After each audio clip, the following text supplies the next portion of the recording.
Hi everyone, Marla Miller from marlamiller.com presenting Quick Query Critique number something or other, 50 or something, I don't know. A couple of good things going on. I have a new guest blogger who's an author who was just picked up by, two of her books were picked up by indie presses.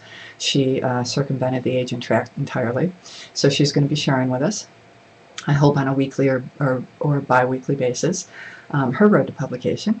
Now that she's gotten a little further along. I think I critiqued her query sometime last spring. That's one. Number two, another writer who I critiqued her query at the Writer magazine. In fact, it's up this week, based on my critique, which was just nothing but, yay, it's brilliant. She submitted that day, and that night the agent told her to send a portion of her manuscript. You know, there's nothing like a good, when you hear a good query letter, you know, you just know it. So I don't always know it, but when I know it, and that one is just excellent. So go over to the Writer magazine. And this one is a redo. I met this writer at the Southern California Writers Conference. We read it in workshop. I'm redoing it, but I just want all of you to know that if you resubmit your query letters that I've already done through marlamiller.com, it's a $10 service fee. And I hope you don't think that's outrageous. This writer, since he was critiqued first at a workshop outside of marlamiller.com, I'm redoing it because I think there's a lot to learn here from it. So, where are my glasses? Here they are. Okay, here we go. Baby boomers are dying. One by one, a revolutionary generation weaned on the wealth of America will have to confront its own death. Beautifully Absurd is a 100,000-word medical novel revealing the complexities of the end of life for our new generation of senior citizens. After a debilitating stroke, Paul Matthews, a divorced father and a defunct writer, awakes in an ICU, immobile, tethered to a ventilator, unable to communicate. Paul's new world is one of beeping machines keeping him alive, hospital staff who attend him, and a television as a constant companion he cannot turn off. Yet as his level of isolation mirrors the last 20 years of his life, in which Paul chose solitude over intimacy.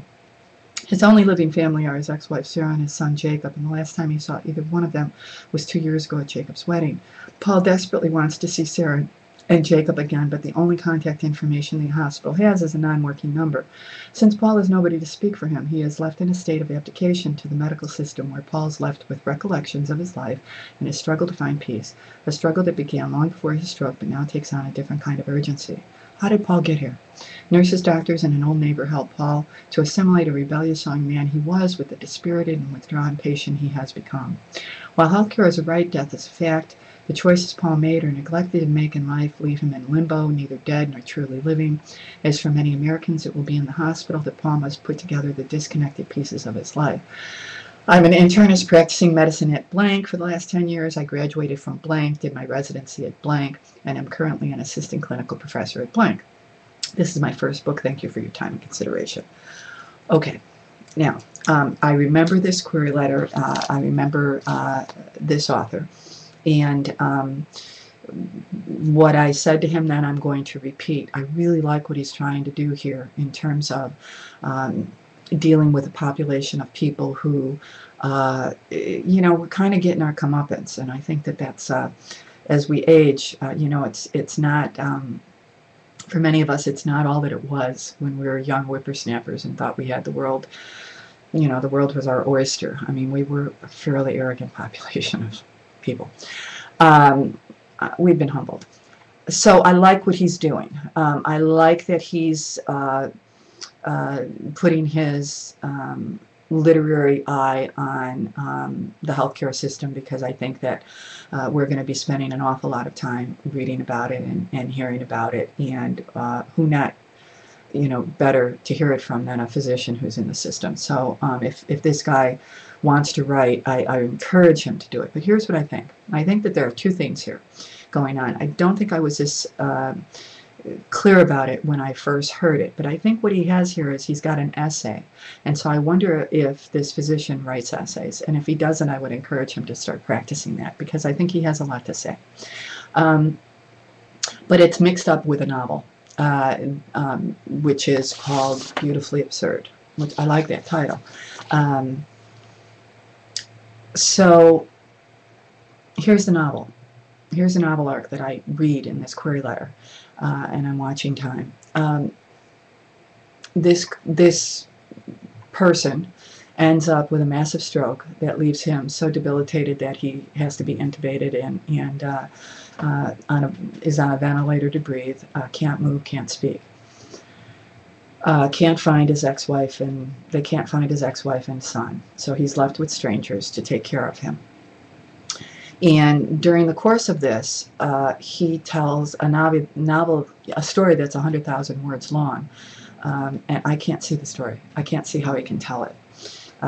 If in fact he is as debilitated as this suggests that he is, then essentially what he's going to be doing is internal thought. So is this novel where he's laying there thinking the whole time? If it is, he's taking on something that's a mighty huge challenge for an entry-level writer. For a writer any level, that's huge to be able to do that in 100,000 words. If he isn't, then I can't imagine the devices that he's using vis-a-vis the physicians and the nurses and a neighbor is going to allow him to go back in time and pretty much tell this story as a flashback.